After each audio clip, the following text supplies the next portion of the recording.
மே அல்லது June 2025க்குள் EPFO 3.0 திட்டம் முழுமையாக செயல்பாட்டுக்கு வரும் என மத்திய அரசு அறிவித்துள்ளது. இது எளிமையான அதிநவீன தொழில்நுட்ப மாற்றங்களை கொண்டிருக்கிறது. EPFO-இன் சேவைகள் இப்போது மேலும் விரைவாகவும் பயனுள்ளவையாகவும் மாற்றப்பட்டுள்ளன. இப்போது நாம் PF பணத்தை எடுக்க வேண்டும் என்றால் நிறைய கட்டாயமான ஆவணங்கள், ஆன்லைன் செயலிகள், காத்திருப்பு காலம், மிகவும் சிரமமான நடைமுறைகள் என பல விஷயங்களை கடக்க வேண்டிய நிலைதான். ஆனால் இனிமேல் அவையெல்லாம் மாற இருக்கின்றன. புதிய திட்டத்தின் மூலம் நேரடியாக ATM வழியாக PF பணத்தை எளிதாக எடுக்கலாம். அதற்கென தனியான கார்டுகள் வழங்கப்படும். அந்த கார்டுகள் உங்கள் ஆதார் மற்றும் மொபைல் நம்பருடன் இணைக்கப்பட்டிருக்கும்.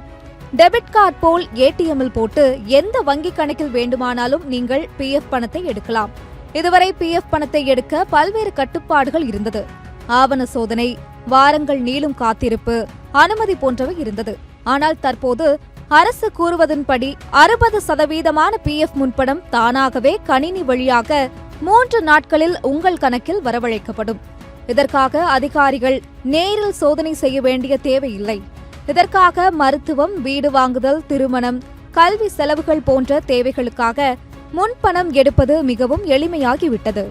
முன்பு 1 லட்சம் ரூபாய் வரை எடுக்க முடியாது என்ற கட்டுப்பாடுகள் இருந்தது. இப்போது அந்த எல்லைகளும் தளர்த்தப்பட்டுள்ளது. அதேவேளை PF பங்களிப்பு சதவீதம் குறித்து ஒரு முக்கிய மாற்றமும் செய்யப்பட இருக்கிறது. தற்போது ஊழியர்கள் 12% பங்களிப்பு செலுத்துகிறார்கள். ஆனால் புதிய திட்டத்தில் அந்த வரம்பை நீக்கி தனிநபரின் விருப்பத்திற்கு ஏற்ப, அதாவது எத்தனை சதவீதம் வேண்டுமானாலும் PF-க்கு செலுத்தலாம் என மாற்றம் செய்யப்பட இருக்கிறது. இது சேமிப்பு பழக்கங்களை ஊக்குவிக்கும் வகையில் இருக்கும். தற்போது 1800 ரூபாய் செலுத்துபவர்கள் விருப்பம் இருந்தால் அதிகமாக செலுத்தலாம். இந்த மாற்றங்கள் பல லட்சம் EPFO சந்தாதாரர்களுக்கு பயன்படும் வகையில் அமைந்துள்ளது. சிக்கலான முறைகள் எல்லாம் மாறி நேரடியாக மற்றும் பாதுகாப்பாக PF பணத்தை இனிமேல் எளிதாக பெற முடியும்.